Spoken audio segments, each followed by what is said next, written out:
સાંજે 7 વાગ્યા સુધી રાજ્યના 17 જિલ્લામાં વરસાદની હવામાન વિભાગે આગાહી વ્યક્ત કરી છે। 17 જિલ્લામાં ગાજવીજ સાથે વરસાદની આગાહી છે। સાંજે 7 વાગ્યા સુધીમાં અમરેલી, ભાવનગરમાં વરસાદ પડી શકે છે।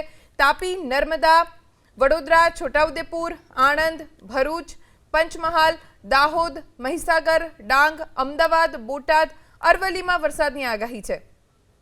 આજે સાંજે 7 વાગ્યા સુધીમાં સાબરકાંઠા જિલ્લામાં પણ વરસાદ પડવાનું અનુમાન હવામાન વિભાગ તરફથી વ્યક્ત કરવામાં આવ્યું છે।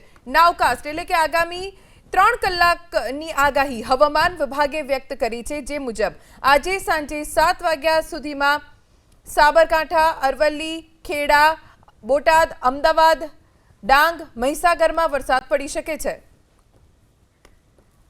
અમરેલી જિલ્લાની વાત કરીશું। ગ્રામ્ય વિસ્તારોમાં સતત 2 દિવસથી વરસાદ છે।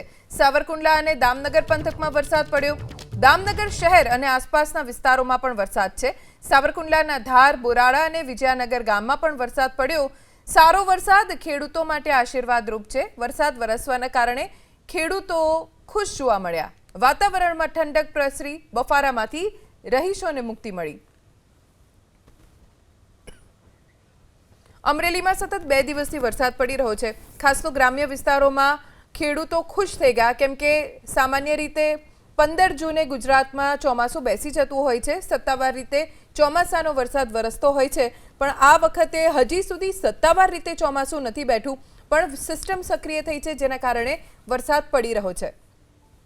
વરસાદના કારણે ગ્રામ્ય વિસ્તારોમાં ખેડૂતો ખુશ જોવા મળ્યા અને આવો જ વરસાદ જો યથાવત રહેશે તો ખેડૂતોને આ વર્ષે સારી ઉપજ મળશે તેવી આશા બંધાઈ છે।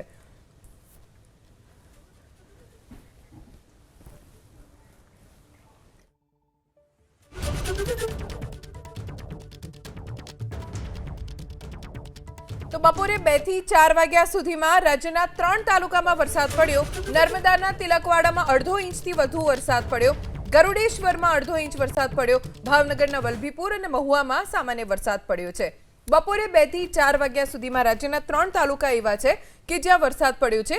નર્મદાના તિલકવાડામાં 1.5 ઇંચ, ગરુડેશ્વરમાં 1.5 ઇંચ, આ તરફ ભાવનગરના વલભીપુર અને મહુવામાં સામાન્ય વરસાદ પડ્યો। હજુ પણ સાંજે 7 વાગ્યા સુધી વરસાદ વરસવાની આગાહી હવામાન વિભાગની છે। ગ્રામ્ય વિસ્તારોમાં વરસાદ એટલે બફારામાંથી મુક્તિ, વાતાવરણમાં ઠંડક અને સાથે સાથે ખેડૂતો માટે આ વરસાદ આશીષ સમાન છે, કેમ કે ઘણા સમયથી વરસાદ પડ્યો નથી। ખેડૂતોને આશા હતી કે રાબેતા મુજબ દર વર્ષની જેમ 15 જૂને ચોમાસાનો વરસાદ વરસશે, પણ ચોમાસું ઘણું પાછું ઠેલાયું છે।